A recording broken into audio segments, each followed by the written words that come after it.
ಪ್ರೀತಿಯ ದೇವರ ಮಕ್ಕಳೇ, ನಾನು ಸಿಸ್ಟರ್ ಸೆಲಿನ್.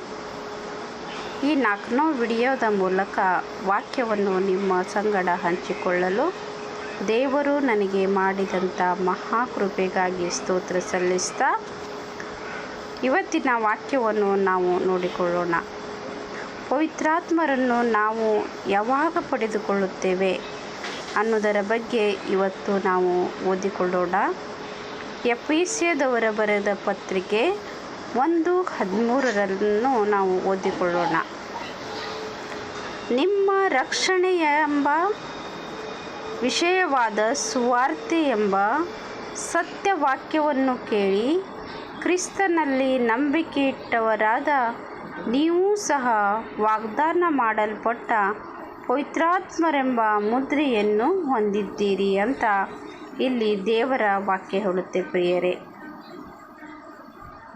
ನಿಮ್ಮ ರಕ್ಷಣೆಯ ವಿಷಯವಾದ ಸುವಾರ್ತೆ ಎಂಬ ಸತ್ಯವಾಕ್ಯವನ್ನು ಕೇಳಿ. ಅಂದರೆ ದೇವರ ಮಕ್ಕಳು ನಮ್ಮಲ್ಲಿ ಬಂದು ನಮಗೆ ಯೇಸು ಸ್ವಾಮಿಯ ಸುವಾರ್ತೆಯನ್ನು ಸಾರಿದಾಗ ನಾವು ಯೇಸು ಸ್ವಾಮಿಯನ್ನು ಸ್ವಂತ ರಕ್ಷಕನನ್ನಾಗಿ ಸ್ವೀಕಾರ ಮಾಡಿಕೊಳ್ಳುತ್ತೇವೋ, ಯಾವಾಗ ಯೇಸು ಸ್ವಾಮಿಯನ್ನು ಯೇಸುವೇ ಸತ್ಯ ಜೀವ ಮಾರ್ಗ ಎಂದು ನಂಬುತ್ತೇವೋ, ಯೇಸು ನಮಗಾಗಿ ಸಿಲುವೆ ಮೇಲೆ ಪ್ರಾಣ ಕೊಟ್ಟು ಹೂಣಲ್ಪಟ್ಟು 3ನೇ ದಿನ ಪುನರ್ಜೀವಂತರಾಗಿ ಎದ್ದು ಎಂದೆಂದಿಗೂ ಜೀವಿಸುವಂಥ ದೇವರಾಗಿದ್ದಾರೆ. ನಮಗೆ ನಿತ್ಯ ಜೀವವನ್ನು ಕೊಡೋದಕ್ಕೋಸ್ಕರ ಯೇಸು ಸ್ವಾಮಿ ಈ ಲೋಕಕ್ಕೆ ಬಂದಿದ್ದಾನೆ.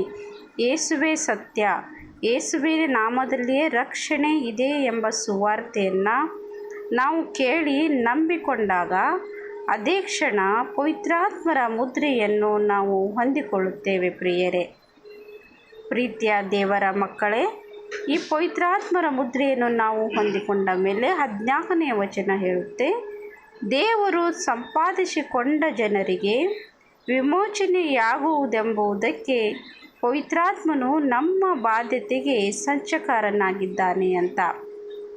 ಅಂದರೆ ಈ ಪವಿತ್ರಾತ್ಮರು ನಮ್ಮ ಮೇಲೆ ಇಳಿದು ಬಂದ ಮೇಲೆ ನಮ್ಮ ವಿಮೋಚನೆಯ ದಿನದವರೆಗೂ ಕೂಡ ನಮ್ಮ ಸಂಗಡನೆ ಇರುತ್ತಾರೆ. ಪ್ರಿಯರೇ, ಹಿಂದಿನ ಆಡಿಯೋದಲ್ಲಿ ನಾವು ಕೇಳಿದೆವು, ಪವಿತ್ರಾತ್ಮರು ನಮಗೆ ಸಹಾಯಕರಾಗಿ ಕೊಡಲ್ಪಟ್ಟಿದ್ದಾರೆ.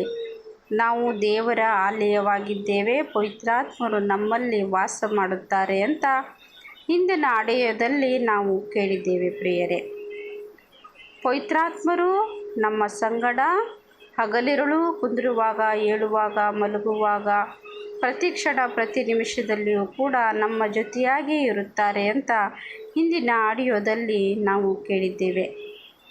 ಇದೇ ಥರ ಪ್ರಿಯರೇ, ನಾವು ಪವಿತ್ರಾತ್ಮರನ್ನು ಯಾವಾಗ ಪಡೆದುಕೊಳ್ಳುತ್ತೇವೆ? ಯೇಸು ಸ್ವಾಮಿಯೇ ಸತ್ಯ ಜೀವ ಮಾರ್ಗವೆಂದು ನಂಬಿ ಯೇಸು ಸ್ವಾಮಿಯ ಸುವಾರ್ತೆಯ ಮೇಲೆ ನಂಬಿಕೆ ಇಟ್ಟ ಕ್ಷಣವೇ ಪವಿತ್ರಾತ್ಮರ ಮುದ್ರೆ ನಮ್ಮ ಮೇಲೆ ಬೀಳುತ್ತದೆ. ಅದೇ ಕ್ಷಣ ಪವಿತ್ರಾತ್ಮರು ನಮ್ಮ ಮೇಲೆ ಇಳಿದು ಬರುತ್ತಾರೆ. ಮತ್ತು ಯೋಹಾನ ಬರೆದ ಸುವಾರ್ತೆ 16:8 ಬರೆದ ಪ್ರಕಾರ ಪವಿತ್ರಾತ್ಮರು ನಮಗೆ ಯಾಕೆ ಕೊಡಲ್ಪಟ್ಟಿದ್ದಾರೆ ಅಂದರೆ ನ್ಯಾಯ ನೀತಿ ತೀರ್ಪಿಗೋಸ್ಕರ ನಮಗೆ ಪವಿತ್ರಾತ್ಮರು ಕೊಡಲ್ಪಟ್ಟಿದ್ದಾರೆ. ನಮ್ಮನ್ನು ಸತ್ಯದ ಮಾರ್ಗದಲ್ಲಿ ನಡೆಸಲು, ಪಾಪದ ಮಾಡದ ಹಾಗೆ ನಮ್ಮನ್ನು ಕಾಪಾಡಲು, ಪಾಪ ಮಾಡುವಾಗ ನಮ್ಮನ್ನು ಅವರು ಮನವರಿಕೆ ಮಾಡೋದಕ್ಕೋಸ್ಕರ ಪವಿತ್ರಾತ್ಮರು ನಮ್ಮ ಜೊತೆಯಾಗೇ ಇರುತ್ತಾರೆ. ಪ್ರೀತಿಯ ದೇವರ ಮಕ್ಕಳೇ, ಈ ವಾಕ್ಯವನ್ನು ಓದಿಕೊಳ್ಳಿರಿ. ಈ ವಾಕ್ಯವನ್ನು ಓದಿ ಈ ಆಡಿಯೋವನ್ನು ಬೇರೆಯವರಿಗೆ ಶೇರ್ ಮಾಡಿರಿ ಅಂತ ಹೇಳ್ತಾ ಈ ಚಿಕ್ಕ ಆಡಿಯೋವನ್ನು ನಿಮಗೆ ನಾನು ಶೇರ್ ಮಾಡ್ತಾ ಇದ್ದೀನಿ. ಈ ವಾಕ್ಯದ ಮೂಲಕ ದೇವರು ನಿಮ್ಮನ್ನು ಆಶೀರ್ವದಿಸಲಿ. ಆಮೇಲೆ